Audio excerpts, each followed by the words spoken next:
Well, as far as US-India trade deals are concerned, Howard Lutnick, Commerce Secretary, made a very important statement. He said that the India-US trade deal is on the anvil, likely to be finalized very soon. I'm going to try and get in fact, I have Steve Hanke, who's a tariff economist, joining me live to talk more about how this is likely to shape and the impact this will have on the Indian economy, given the fact that this trade deal is set to have huge important ramifications from an economic point of view for both for India as well as for America as well.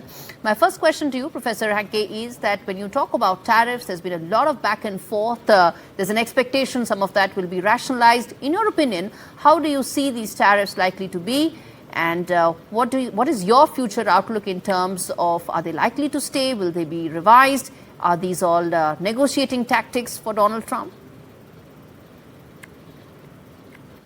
Well, I'm opposed to all the Trump administration's tariff policies, but and the reason for that is that the economic arguments that are being used by Trump are just complete nonsense and incorrect.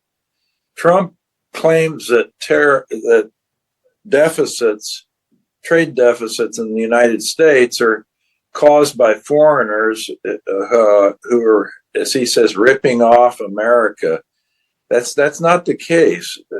The trade deficit in the United States is created by Americans who are spending more money than the GDP, the gross national product. And the only way you can close the gap between that excessive spending and GDP is to import products, goods, and services. And if you do that, of course, you have a trade deficit.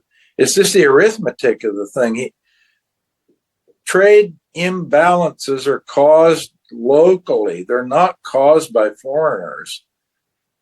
The foreigners just react to the fact that excessive spending is occurring in a country, for example, and they accommodate that excess spending by shipping in exports.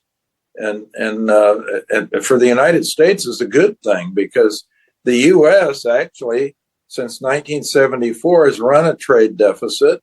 Those deficits have been easy to finance, and it's allowed Americans to actually consume more than they produce.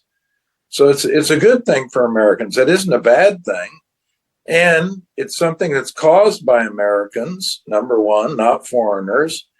And it's something that tariffs will have no effect on at all, except to disrupt international trade. So I'm very much opposed to all of the Trump trade policies. As you know, I was one of President Reagan's advisors. Okay. So while you oppose some of those policies, they're also being opposed and challenged in court of law. And there's this face-off that's going on between the Trump administration and the courts with regard to the validity of these tariffs and whether they can be implemented and imposed by the Trump administration. How do you respond to that face-off that's playing out in courts and the kind of impact it's likely to have on global investor view, investor sentiment?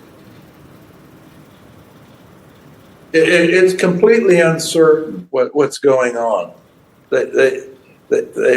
We don't know, and we don't know for two reasons. Number one, President Trump changes his mind every 24 hours, so you don't know about that, and you also don't know what the courts are going to do, because one court, the trade tribunal, said that the tariffs, the global tariffs that Trump was putting on, were illegal. And then you had a court of appeals turning that over and saying, no, they are legal. So even the courts are confused. And of course, one reason the courts are confused, in my view, is that the courts are, of course, who's on the court? A judge, a legal person who may or may not have any idea about economics and finance. They're lawyers and judges. So they have, in many cases, no competency even to make a judgment on things. All right. So while this face-off, It's a mess. To keep it simple, it's an utter mess. Trump has created a huge American mess and international mess. Okay, so while this mess goes on, parallelly what is happening is that India is becoming bigger. We are now the fourth largest economy. We've surpassed Japan. And while these negotiations and talks continue to go on, it's important to also realize that these trade talks happen in the backdrop of India continuing to rise economically. How do you see India's rise, the future outlook that may hold? Because as an economist, you have a certain perspective about India's growth trajectory, its growth outlook. I want to hear that from you.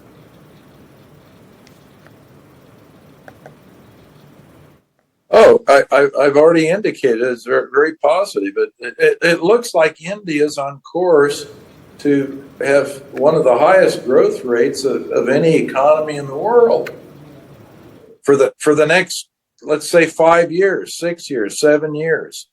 If you just look at the International Monetary Fund's forecast for that period, going up until 2030. India looks very.